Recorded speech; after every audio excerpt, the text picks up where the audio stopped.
All right, let's jump right into this explainer. Have you ever noticed how a heavy fog feels like it literally swallows the world around you? Today, we're exploring how this natural weather phenomenon acts as an absolute, flawless sensory deprivation chamber. When a dense mist rolls in, it doesn't just block our vision, it severely distorts our entire group on reality. We're going to unpack three completely separate, firsthand accounts from people who found themselves entirely consumed by fog and dive into the impossible things they encountered inside it. This quote right here really hits the nail on the head. When you're dealing with fog that thick, it just completely messes with your sense of space. And what's so fascinating to me is that the people in these case studies, they weren't thrill seekers out looking for a scare. We're talking about highly logical, experienced people, a commuter, an athlete, a pair of expert kayakers who were suddenly plunged into wildly illogical events. You know, when you lose your landmarks and your vision drops to basically zero, your brain just frantically starts struggling to make sense of the world. So that brings us to the ultimate question we're tackling today. What really hides in the fog? We're going to analytically break down these three harrowing encounters. Our goal is to figure out, were these simply tricks of an exhausted mind desperate for sensory input, or did the fog provide cover for something far more sinister? Part 1. Terror on Highway 101.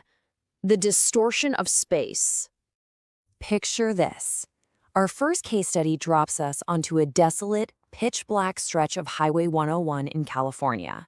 It's an 8 p.m. Sunday drive from Oakland to Eureka. There's zero cell service, barely any streetlights, and suddenly the fog rolls in and reduces visibility to a terrifying 20 feet. The driver does the totally rational thing, right? He slows down to a 35-mile-per-hour crawl to stay safe.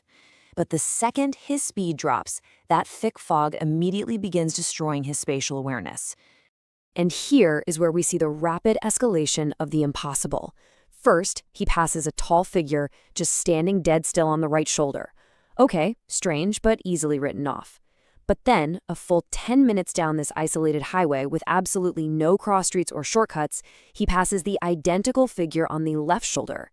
3 minutes after that, a hooded figure is standing dead center in the road, forcing the car to a complete stop. So somehow, the exact same person seemingly outpaced a moving vehicle without a car of his own. Now the driver's trapped on the highway. He flashes his brights, but the figure in the road doesn't budge. Panic sets in. So he throws the car in reverse, only to look in his rearview mirror and see someone creeping up on his car from behind.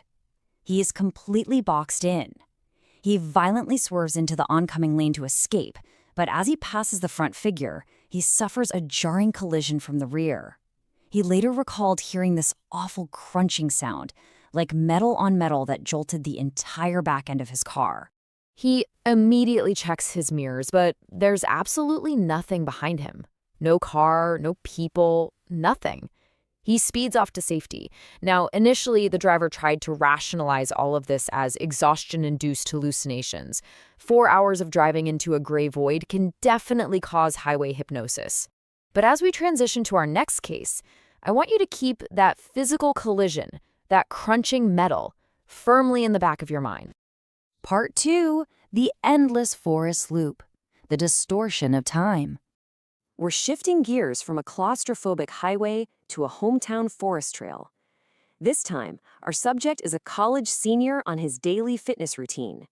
He knows every single inch of this straight-shot, 3-mile loop blindfolded.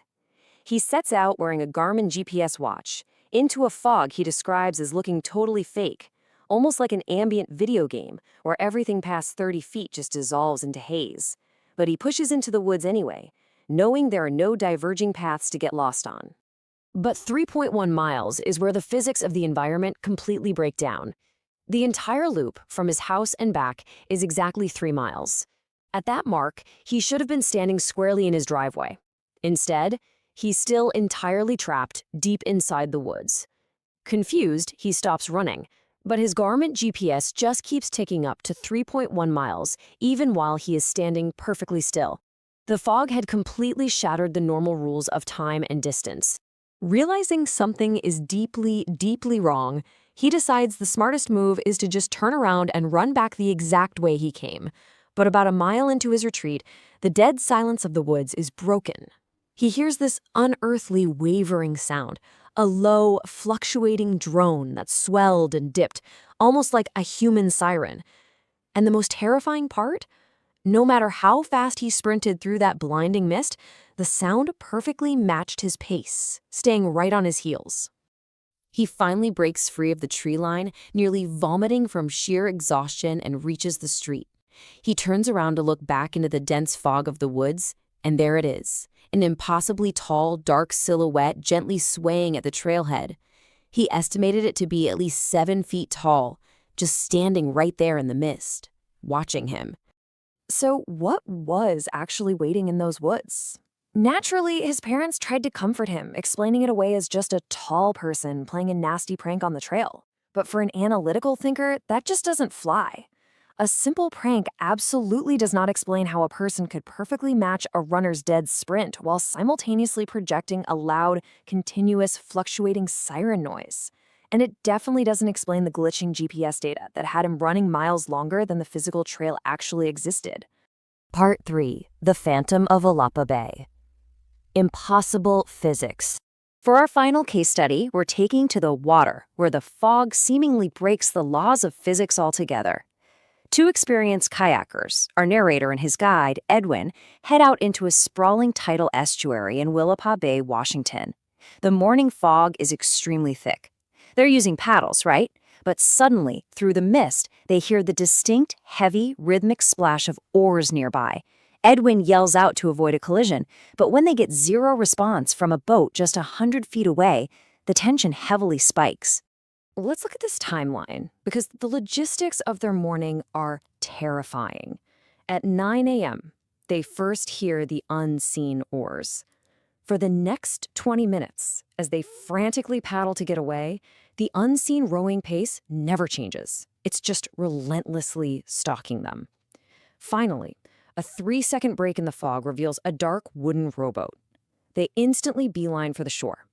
But 5 minutes later, when the fog suddenly lifts, the boat has completely vanished from the open, flat water. They hit the shallows and scramble onto the shoreline, totally relieved, thinking they finally outran whoever was following them. But then Edwin points down at the sand. Right there, they find fresh, wet, barefoot footprints with water still pooling in the depressions. But the footprints are leading out of the water, parallel to the beach and straight into the tree line. They follow the tracks backward down the beach for 50 yards, and sitting there, pulled up on the sand, is the exact same dark wooden rowboat they just glimpsed in the mist. So, who was rowing the boat? Think about the impossible physical implications here for a second. To pull this off, a much slower, heavy wooden rowboat would have had to somehow beat 2 expert kayakers to land. Then, the rower would have to get out barefoot, walk 50 yards down the shoreline to the exact randomized landing spot the kayakers had blindly chosen, and completely vanish into the trees before the kayakers even arrived. It just defies all spatial logic. Part 4. Connecting the impossible evidence. Fact versus fiction. All right, now that we've mapped out these 3 events, we really have to weigh the mind's desperate attempts to rationalize things against the chilling physical evidence left behind in the real world. On one hand, sure, you have highway hypnosis, glitching GPS watches, and echoing sounds playing weird tricks over open water. But on the exact same token, you've got a teleporting rowboat, fresh wet footprints, and a destroyed rear car bumper with 0 paint transfer. Remember our Highway 101 driver? When he finally checked his car that night, he found a massive dent running the entire width of his bumper. This quote from him is so perfect. He said he could accept hallucinating a figure in the fog, but you literally cannot hallucinate twisted metal and massive property damage. Whatever he hit, or whatever hit him, was solid, real, and yet somehow left 0 trace behind. As we wrap up this explainer, we're left asking ourselves a very unsettling question. We know fog acts as a sensory deprivation chamber, completely confusing our eyes and ears. But when that thick mist rolls in and strips away our normal senses, are we simply losing our minds to exhaustion and panic? Or, stripped of our daily distractions, are we finally seeing what's really out there? Definitely something to think about the next time you find yourself driving into a thick, gray wall of mist. Thanks so much for joining me on this explainer, and I will catch you on the next one.